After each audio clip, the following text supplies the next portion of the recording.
മലയാള യുവതാരങ്ങളിൽ ശ്രദ്ധേയനായ ഒരു വ്യക്തിയാണ് മാധവ് സുരേഷ്. റിയാലിറ്റി ഷോയുടെ വലിയ സാധ്യതയുള്ള വ്യക്തിത്വമാണെന്ന് തുറന്നു പറഞ്ഞ് ശ്രദ്ധേയമാവുകയാണ് ബിഗ് ബോസ് മലയാളം സീസൺ 5 വിജയിയായ അഖിൽ മാരാർ. മാധവ് സുരേഷിനെ പോലുള്ളവർ ബിഗ് ബോസ് ഹൗസിന്റെ മെറ്റീരിയൽ ആണെന്ന് അഖിൽ മാരാർ അഭിപ്രായപ്പെട്ടത് സിനിമാ മേഖലയിലെ താരങ്ങളുടെ പൊതുബോധത്തെയും യാഥാസ്ഥിതിക നിലപാടുകളെയും കുറിച്ചുള്ള ചില വിമർശനങ്ങൾ ഉൾക്കൊള്ളുന്നതായിരുന്നു. തനിക്ക് പരിചയമുള്ള സിനിമാ രംഗത്തുള്ള മിക്ക വ്യക്തികളും സ്വന്തം ഇമേജിന് കോട്ടം വരുമോ എന്ന ഭയത്തിൽ കഴിയുന്നവരാണ് എന്ന പൊതുധാരണയെ തകർത്തുകൊണ്ടാണ് മാധവ് സുരേഷ് വേറിട്ട് നിൽക്കുന്നതെന്നും അഖിൽ മാരാർ നിരീക്ഷിച്ചു. ജിഞ്ചർ മീഡിയയ്ക്ക് നൽകിയ ഒരു അഭിമുഖത്തിലാണ് അഖിൽ മാരാർ ഈ അഭിപ്രായം പ്രകടിപ്പിച്ചത്. സിനിമയിൽ എനിക്ക് അറിയാവുന്ന എല്ലാവർക്കും ഒരു സേഫ് സോണിൽ ഇരിക്കാനാണ് ആഗ്രഹം. തങ്ങളുടെ ഇമേജ് മോശമാകുമോ എന്ന് ഭയമുള്ളവരാണ് അവർ എന്നാണ് അഖിൽ മാരാർ പറഞ്ഞത്.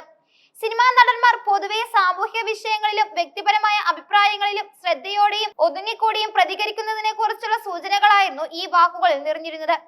എന്നാൽ ഈ പൊതുരീതിയിൽ നിന്ന് മാധവ് സുരേഷ് വ്യത്യസ്തനാണെന്നും അതുകൊണ്ടാണ് അദ്ദേഹം ഒരു മികച്ച ബിഗ് ബോസ് മെറ്റീരിയലായി തനിക്ക് തോന്നിയതെന്നും അഖിൽ മാരാർ കൂട്ടിച്ചേർത്തു. മാധവ് സുരേഷിന് ഇതൊന്നും വിഷയമുള്ള ഒരു കാര്യമല്ല, വരുന്നിടത്ത് വെച്ച് കാണാം എന്ന ഒരൊറ്റ ആറ്റിറ്റ്യൂഡാണ് മാധവിനുള്ളത് എന്നാണ് അഖിൽ മാരാര് മാധവ് സുരേഷിന്റെ സ്വഭാവത്തെ കുറിച്ച് അഭിപ്രായപ്പെട്ടത്. തന്റെ അഭിപ്രായങ്ങൾ തുറന്നു പറയാനുള്ള മാധവിന്റെ ധൈര്യത്തെയും മടിയില്ലായ്മയും അഖിൽ മാരാർ എടുത്തു പറഞ്ഞു.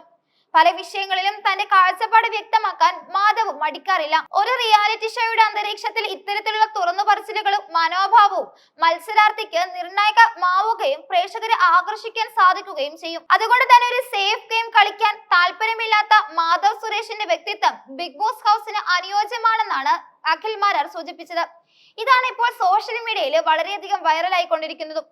അടുത്തിടെ അഖിൽ മാരാർ അഭിനയിച്ച മിഡ് നൈറ്റ് ഇൻ മുള്ളൻകൊല്ലി എന്ന സിനിമയുടെ റിലീസിന് പിന്നാലെ അഖിലിനെയും മാധവിനെയും ചേർത്തുകൊണ്ട് സോഷ്യൽ മീഡിയയിൽ നിരവധി ട്രോളുകൾ പ്രത്യക്ഷപ്പെട്ടിരുന്നു. ഈ ട്രോളുകൾ പ്രധാനമായും ഇരു താരങ്ങളുടെയും അഭിനയ ശൈലിയെ ചൂണ്ടിക്കാട്ടിയുള്ളതായിരുന്നു. അഖിൽ മാരാരുടെ അഭിനയത്തെ കുറിച്ചും മാധവ് സുരേഷ് അഭിനയിച്ച കുമ്മാട്ടിക്കളി എന്ന സിനിമയിലെ ചില ഡയലോഗുകൾ ട്രോൾ മെറ്റീരിയലായി മാറിയതിനെ കുറിച്ചുമെല്ലാം സോഷ്യൽ മീഡിയയിൽ വലിയ ചർച്ചകൾ നടന്നിരുന്നു. ഈ സാഹചര്യത്തിൽ മാധവിനെ കുറിച്ചുള്ള അഖിൽ മാരാരുടെ തുറന്നു പറച്ചിൽ ആരാധകർക്കിടയിൽ വീണ്ടും ആകാംക്ഷ ഉണർത്തിയിരിക്കുകയാണ്. ബിഗ് ബോസ് പോലെയുള്ള റിയാലിറ്റി ഷോകൾക്ക് മത്സരാർത്ഥികളുടെ റിയൽ സ്വഭാവത്തെയും പ്രതിസന്ധികളോടുള്ള അവരുടെ പ്രതികരണങ്ങളെയും തുറന്നു കാട്ടാൻ സാധിക്കും. സിനിമാ താരങ്ങളെ സംബന്ധിച്ചിടത്തോളം അവരുടെ പൊതു ഇമേജിനെ ബാധിക്കുമോ എന്ന ആശങ്ക പലപ്പോഴും ഇത്തരം ഷോകളിൽ പങ്കെടുക്കുന്നതിൽ നിന്ന് അവരെ പിന്തിരിപ്പിക്കാറുണ്ട്. എന്നാൽ മാധവ് സുരേഷിനെ വരുന്നിടത്ത് വെച്ച് കാണാമെന്ന മനോഭാവം അദ്ദേഹത്തെ മറ്റു യുവതാരങ്ങളിൽ നിന്ന് വ്യത്യസ്തനാക്കുന്നു. സിനിമയിലെ താരങ്ങൾക്കിടയിൽ നിലനിൽക്കുന്ന ഈ ഇമേജ് ഭയം ഒരു പൊതുവിഷയമാണ്. കാരണം ചെറിയൊരു പിഴവ് പോലും സോഷ്യൽ മീഡിയയിൽ വലിയ വിമർശനങ്ങൾക്കും വഴി തെളിയിക്കും. അത് അവരുടെ കരിയറിനെ പ്രതികൂലമായി ബാധിക്കുകയും ചെയ്തേക്കാം. അഖിൽ മാരാരുടെ തന്നെ ബിഗ് ബോസ് യാത്രയും അദ്ദേഹത്തിന്റെ തന്റേടമുള്ള നിലപാടുകളും കൊണ്ടാണ് ശ്രദ്ധേയമായത്. മറ്റു മത്സരാർത്ഥികൾക്കിടയിൽ ധൈര്യപൂർവ്വം അഭിപ്രായങ്ങൾ തുറന്നു പറയുകയും തന്റെ നിലപാടുകളിൽ ഉറച്ചു നിൽക്കുകയും ചെയ്തതിലൂടെയാണ് അദ്ദേഹം ജനപ്രീതി നേടുകയും വിജയി ആവുകയും ചെയ്തത്. അതുകൊണ്ട് തന്നെ മാധവ് സുരേഷിന്റെ ഈ സ്വഭാവത്തെ അഖിൽ മാരാർ തിരിച്ചറിഞ്ഞതും സ്വാഭാവികമാണ്. മാധവ് സുരേഷ് ബിഗ് ബോസിൽ എത്തിയാൽ അത് ഷോയുടെ ഉള്ളടക്കത്തെ കൂടുതൽ തീവ്രമാക്കുമെന്നും അഖിൽ മാരാർ വിശ്വസിക്കുന്നു.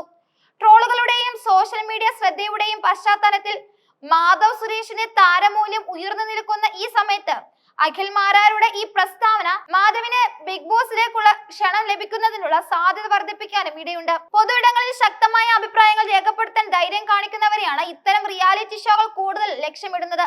മാധവ് സുരേഷിന്റെ പിതാവും പ്രശസ്ത നടനുമായ സുരേഷ് ഗോപിക്ക് സമൂഹത്തിൽ വലിയ സ്വാധീനമുള്ളതിനാൽ മാധവിന്റെ ബിഗ് ബോസ് പ്രവേശന സാധ്യതകൾ പ്രേക്ഷകരും മാധ്യമങ്ങളും സസൂക്ഷ്മം നിരീക്ഷിക്കുന്നുണ്ടാകും.